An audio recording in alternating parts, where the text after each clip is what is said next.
bergabung bersama saya di gedung Komisi Pemberantasan Korupsi. Sebelum nanti saya bergabung lagi kepada Pak Saud, ada Bang Adian Napitupulu langsung dari Gedung Merah Putih KPK. Malam Bang Adian. Ketua Umum, saya cuma mau baca puisi boleh? Puisi ini ditulis tahun 66, yang menulis namanya Yuyun SS. Judulnya Lampu Merah. Bila hari ini kebenaran didustakan, bila hari ini kenyataan dipalsukan, tunggulah hari esok, kemanusiaan akan dinistakan. Bila hari ini orang lain ditidakbenarkan, bila hari ini orang lain ditidakadilkan, tunggulah hari esok, kalian akan dapat giliran. Bang, kan Abang dari tadi bersama dengan Pak Magdir nih, mungkin ada Pak Magdir mungkin menyampaikan pesan apa terkait dengan pemeriksaan tadi? Tadi sudah jelaskan panjang lebar Pak Magdir di dalam dan di atas ya, teman-teman bisa kutip itu. Dan menurut saya cukup membacakan puisi itu, saya mau ke DPP dulu.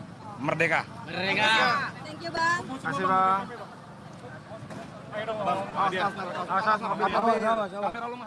Ya, pesan dari politisi PDI Perjuangan sebelum akhirnya meninggalkan gedung KPK adalah setelah Hasto resmi ditahan,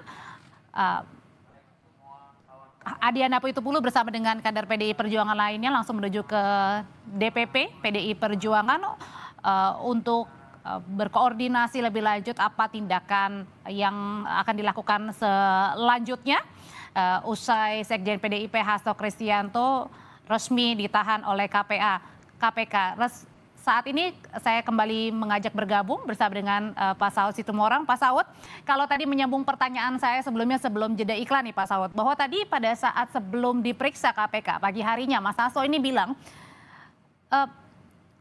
saya ini bukan pejabat negara begitu. Kenapa sampai dibeginikan begitu? Tidak ada kerugian negara terhadap kasus yang mencoba ditimpakan kepada saya. Apakah pernyataan tidak menjabat sebagai pejabat negara ini bisa diterima? Iya, memang ya, beliau tidak pejabat negara ya, walaupun kemarin masih ada perdebatan sebaiknya kalau pengurus partai itu dikategorikan pejabat negara. Karena dia justru yang menentukan seseorang calon presiden menurut undang-undang konstitusi kita. Tapi itu perdebatan, sehingga memang dia tidak penyelenggara negara. Tetapi yang disuapnya itu penyelenggara negara, dalam hal ini komisioner. Nah, itu penyelenggara negara, dia menyuap penyelenggara negara. Soal bagaimana itu interaksinya terjadi, bagaimana itu apa yang mereka putuskan, seharusnya AM itu menggantikan calon yang meninggal di dalam proses pemilu, sehingga kemudian harus digantikan, pada bagian lain ada kaitan dengan nomor urut, kemudian mereka mengirim surat ke Mahkamah Agung untuk kemudian diberi izin untuk kemudian partai politik menentukan siapa yang harus menggantikan yang meninggal.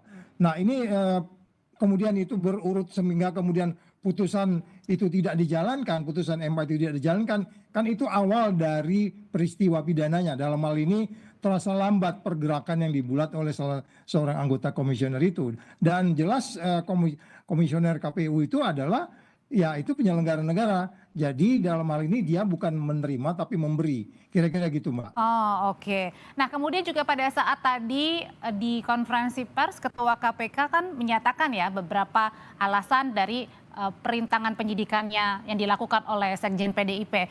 Ini seperti merendam handphone, kemudian HK atau Hasto ini juga mengumpulkan dan mengarahkan beberapa orang-orang pada saat di KPK untuk tidak memberikan keterangan sebenarnya. Nah sebenarnya kalau dilihat dari sini alasannya, buktinya di mana nih? Ya itu makanya kan ketika penyelidikan dimulai, sebenarnya itu tapping, pengamatan seseorang, surveillance, takeout, penyadapan itu kan dimulai. Jadi banyak sumber yang bisa memastikan bahwa proses penghalang-halang penyidikan itu terjadi. Dalam hal ini nanti di pengadilan akan dijelaskan. Makanya selalu mereka bilang itu sudah masuk pokok perkara, nanti akan dijelaskan. Jadi pola komunikasi, pola kegiatan dan seterusnya ketika penyelidikan itu dimulai, itu sebenarnya sudah terlihat bagaimana mereka melakukan. Makanya terjadilah OTT itu, dan itu menunjukkan bahwa mereka paham betul, prudent, bahwa yang saya sebut selalu itu full peristiwa pidananya, Pultoid deliknya, peristiwanya itu sudah terjadi benar, mereka Oke. yakin di situ. Kira-kira gitu, Mbak. Pak Saud, nanti saya akan berbincang lagi tapi kita jeda sejenak dulu ya Pak.